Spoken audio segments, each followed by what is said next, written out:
Hey guys, so I just wanted to make this video today talking about a pretty common question that I get, and it's a good one. I understand why, especially with there being more contradicting information out there nowadays. So the topic I want to talk about today is how many calories do you actually need to build muscle, okay?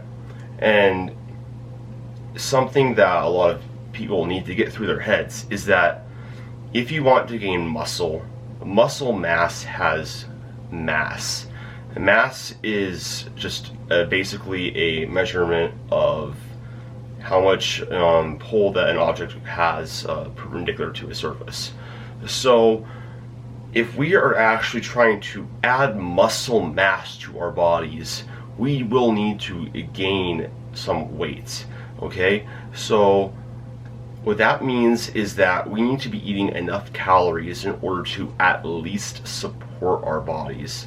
There are going to be exceptions to this rule, obviously. If you are a completely new to training and you're eating in a calorie deficit, then you can build muscle just due to the novelty of the stimulus.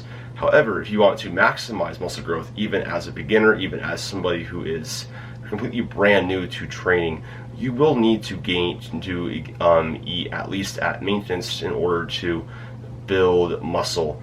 And in the context that I'm going to talk about here mainly is going to be somebody who is trying to optimize things, okay?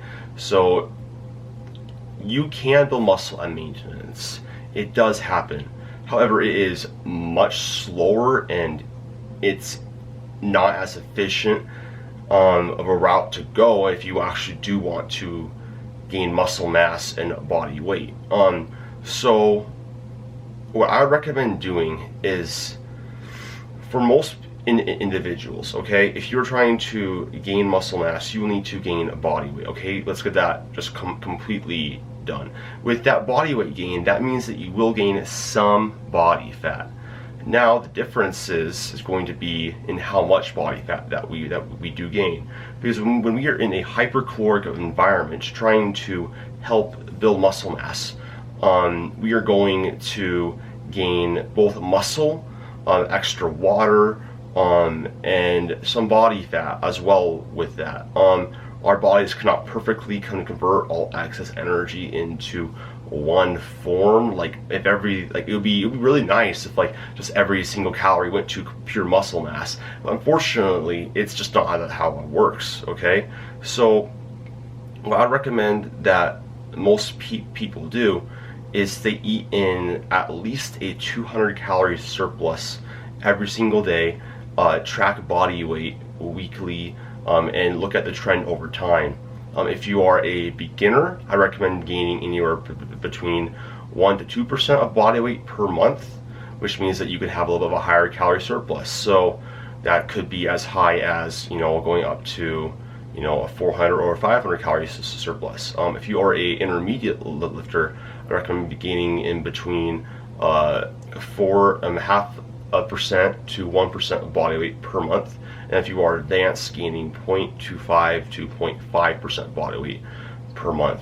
And the reason why I say that you don't want to gain more than that, especially when you get more advanced, is just because assuming that you have already added muscle mass in those early stages of training, your body is going to be more used to the stimulus. You'll already have added more muscle tissue. There's something called myostatin that inhibits how much muscle mass that your bodies actually can put on. So it's going to just become harder and a slower process, and unfortunately you cannot force feed gains. That's another thing that is important to realize. Larger calorie surpluses will lead to more body weight gain, but not necessarily more muscle mass gain. And then if we're going to backtrack, if I'm defining a beginner as somebody who's been training seriously for anywhere between 0 to 4 years, an intermediate as somebody who's been training for 4 to 8 years, and an advanced individual as somebody who's been training for 8 years or more. Okay, so that's that. So this is a question that I get asked a lot. If I can build muscle at maintenance, why would I go into a surplus? Why would I even gain that body fat?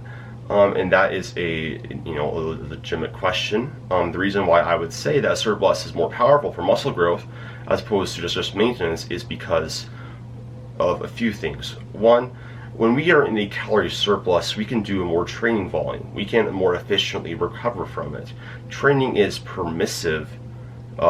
Training stimulates that muscle growth and that adaptation that can occur, and our training and our nutrition following those training sessions and around those training sessions is going to facilitate muscle, like the adaptive responses, muscle growth, etc.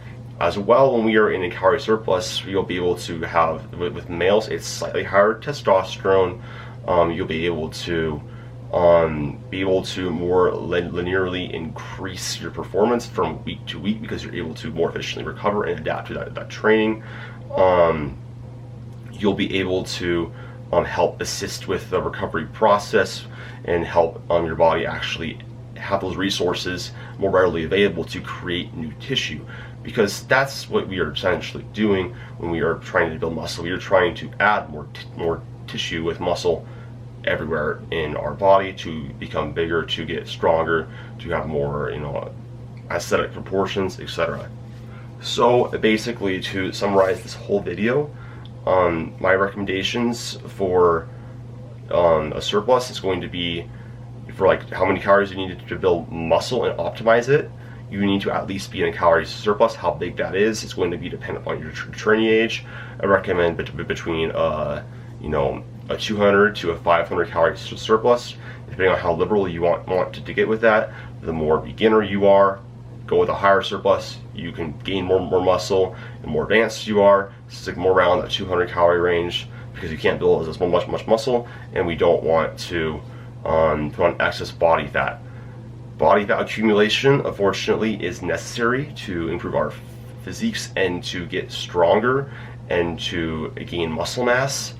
However, we can minimize how much body fat does come along with that. So, hope this covers everything and made sense to you guys. I know I've been a little bit less active recently. I've been sick. I've kind of just been recovering. I'm deloading. I finish it soon, so I should be back with more training footage and good stuff like that. But yeah, thanks for watching. Like, share, comment, subscribe, and I'm out. One last thing that I wanted to mention that I didn't mention before I was reviewing this video is that another reason why calorie surplus is so powerful is because we have more of an ability to detect change, because the more advanced that you are,